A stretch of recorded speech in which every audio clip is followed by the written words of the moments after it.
Hello friends. Russian troops have advanced south of Kostiantynivka, reports the military telegram channel Deep State. Advances have been recorded near the villages of Ivanopillia and Berestok. The fighter Muchny writes that the enemy has practically squeezed the eastern part of Dolga Balka, while to the northeast, uncertainty continues, literally a gray zone with battles. In Kostiantynivka itself, preparation for a more serious movement is felt. The enemy is expanding its presence in the Hora microdistrict and pulling forces into Santurynivka. The city is currently under pressure from all sides. The flanks are being probed simultaneously. According to the current dynamics, the main emphasis is now falling on the eastern flank. There is a risk of pushing through with further deployment of an offensive inside the city.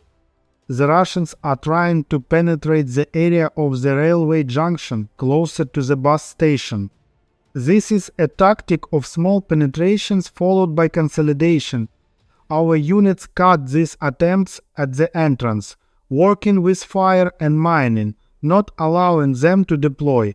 Also, Muchny writes that in Oleksiievo-Druzhkivka, the enemy is using drones on fiber optics.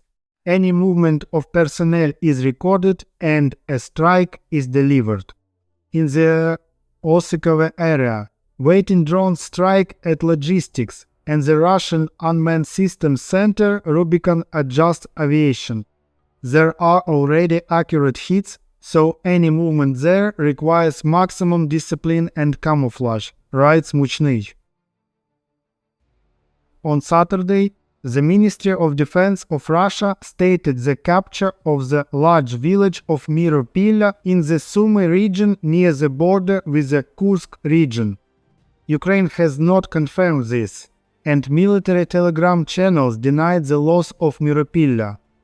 In general, Russian and Ukrainian military sources give a diametrically opposite picture in this sector of the front.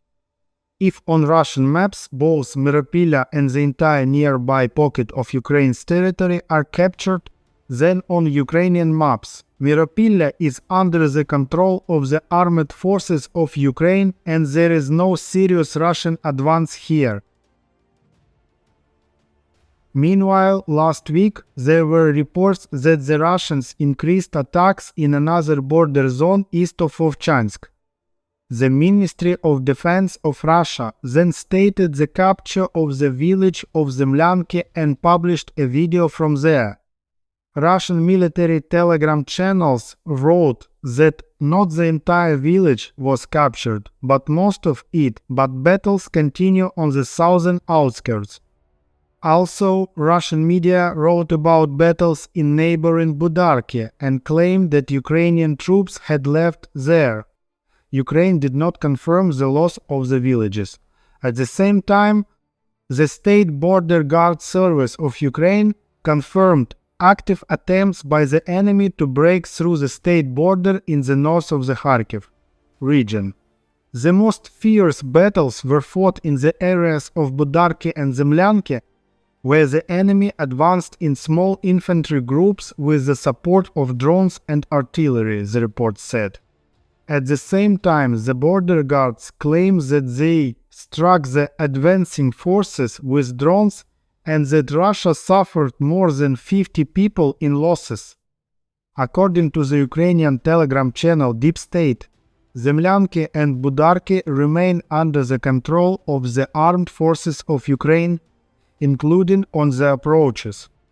At the same time, according to the State Border Guard Service of Ukraine, battles are already going on there, meaning it is at least a gray zone. Friends, as you can see, my channel has been getting very few views lately, so I'm making practically no income. If you could support me financially, I'd be very grateful. Thank you and see you in the next video.